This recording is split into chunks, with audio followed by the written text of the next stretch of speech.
Hi, നിങ്ങൾക്ക് നിങ്ങളുടെ പാർട്ട്ണറെ കുറിച്ചൊരു നല്ല മൊമെന്റ് ആലോചിക്കാൻ പറഞ്ഞാൽ എത്ര പേർക്ക് പെട്ടെന്ന് അത് ആലോചിച്ചെടുക്കാനായിട്ട് സാധിക്കും? പലർക്കും ബുദ്ധിമുട്ടാണല്ലേ? എന്തുകൊണ്ട് അങ്ങനെ സംഭവിക്കുന്നത്? നമ്മൾ വേണ്ടത്ര ഇമ്പോർട്ടൻസ് നമ്മുടെ പാർട്ട്ണർക്ക് കൊടുത്തിട്ടുണ്ടോ? എന്താണ് പങ്കാളി എന്നതുകൊണ്ട് ഉദ്ദേശിക്കുന്നത്? ഒരുപാട് ചോദ്യങ്ങളല്ലേ. എന്താണ് ശരിക്കും പങ്കാളി? ലൈഫിലെ എല്ലാ സന്തോഷവും സങ്കടങ്ങളും ഒക്കെ നമ്മൾ ഷെയർ ചെയ്യുന്നവരാണ് നമ്മുടെ പങ്കാളിയിലെ ഹസ്ബൻഡ് അല്ലെങ്കിൽ വൈഫ് എന്ന് ഉദ്ദേശിക്കുന്നത്. ശരിക്കും പറഞ്ഞാൽ നമുക്ക് പല അഭിപ്രായ വ്യത്യാസങ്ങളും ചിലപ്പോൾ ആ ഒരു കാര്യത്തിൽ ഉണ്ടായിരിക്കും, നമ്മുടെ വൈഫിനായിട്ടോ അല്ലെങ്കിൽ ഹസ്ബൻഡിനായിട്ടോ. ഓക്കെ, എന്തുകൊണ്ടാണ് അങ്ങനെ സംഭവിക്കുന്നത്? രണ്ടുപേരും രണ്ട് സാഹചര്യങ്ങളിലല്ലേ, രണ്ട് രീതിയിൽ വളർന്ന ആളുകളാണ്. അപ്പോൾ നമ്മൾ ഒരുമിച്ച് ജീവിക്കുന്ന സമയത്ത് പല അഭിപ്രായ വ്യത്യാസങ്ങളും ഒക്കെ ഉണ്ടായിരിക്കാം. പക്ഷെ നമ്മുടെ ഉദ്ദേശം എന്താണ്? സന്തോഷമായിട്ട് നമ്മൾക്ക് അവരുമായിട്ട് മുന്നോട്ട് പോകണം അല്ലെ, നമ്മുടെ ലൈഫ് ലോങ് നമ്മുടെ കൂടെ അവരുണ്ടായിരിക്കണം എന്നാണെങ്കിൽ തീർച്ചയായിട്ടും അത് സംഭവിക്കും.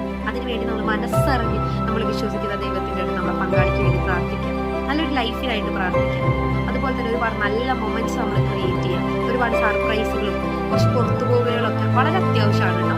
വളരെ വെറുതെ ഇങ്ങനെ ജീവിച്ചു പോവാതെ നമ്മൾക്ക് നമ്മുടെ പങ്കാളിയുമായിട്ടുള്ള ഒരു ബന്ധം നമ്മൾക്ക് നിലനിർത്തുന്നത് വളരെ അത്യാവശ്യമാണ്. അതുപോലെ തന്നെ നമ്മുടെ ഹസ്ബൻഡ് ചെയ്യുന്ന കാര്യങ്ങളില്ല, അവർ ഏൺ ചെയ്യുന്ന ഒരാളാണെങ്കിൽ നമ്മളെ കൊണ്ട് പറ്റുന്ന ഒരു രീതിയിൽ നമുക്ക് അവരെ സഹായിക്കാൻ കഴിയും അല്ലെ. എന്തെങ്കിലും ഒരു പ്രോബ്ലം വരും, ഒരു ഫിനാൻഷ്യൽ പ്രോബ്ലം വരും, നമുക്ക് അവരെ സഹായിക്കും അല്ലെ. അതുപോലെ തന്നെ ഒരു വൈഫാണെങ്കിൽ അവർ ചെയ്യുന്ന ചെറിയ ജോലികളല്ലേ, അതിന് നമുക്ക് അവരെ സഹായിക്കും. അത്തരത്തിലൊക്കെ ചെയ്യുന്നതിലൂടെ നമുക്ക് ഹസ്ബൻഡിനും വൈഫിനും അങ്ങോട്ടും ഇങ്ങോട്ടും മനസ്സിലാക്കാനുള്ള ഒരു സാഹചര്യമാണ് അവിടെ ഉണ്ടാവുന്നത്. അതുപോലെ തന്നെ നമ്മൾ ചെറിയ യാത്രകളൊക്കെ പോകുന്ന സമയത്ത് വളരെ നല്ല രീതിയിലുള്ള ഒരു കമ്മ്യൂണിക്കേഷൻ നമുക്ക് ഉണ്ടാക്കാനായിട്ട് സാധിക്കും. ഇത്തരത്തിലൊക്കെ ശ്രദ്ധിച്ചുകൊണ്ട് നമുക്ക് നമ്മുടെ ലൈഫ് തന്നെ മാറ്റിയെടുക്കാനായിട്ട് സാധിക്കും. നമുക്ക് സക്സസ്സിൽ എത്താനും പറ്റും. കാരണം നമ്മൾ നമ്മുടെ ഹസ്ബൻഡിനായിട്ട് ചിലവഴിക്കുന്ന ഓരോ നിമിഷവും ഹാപ്പി ഹോർമോൺസ് അല്ലെങ്കിൽ ലവ് ഹോർമോൺസ് ഒക്കെ ഉണ്ടാകുന്ന സമയങ്ങളാണ്. ഓക്കെ, അത്തരത്തിലൊക്കെ നമ്മുടെ മനസ്സിന് വലിയ മാറ്റങ്ങൾ ഉണ്ടാക്കാനായിട്ട് സാധിക്കും. നമ്മളെപ്പോഴും ചെയ്യുന്ന ഒരു കാര്യമാണ് നമ്മുടെ ഹസ്ബൻഡിന് അല്ലെങ്കിൽ നമ്മുടെ വൈഫിന് അത്ര പ്രാധാന്യം കൊടുക്കില്ല.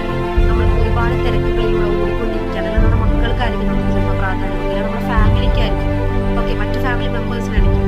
അതുപോലെ തന്നെ അല്ലെങ്കിൽ അതിനേക്കാൾ ഇമ്പോർട്ടൻസ് കൊടുക്കുന്നവരാണ് നമ്മുടെ പങ്കാളി.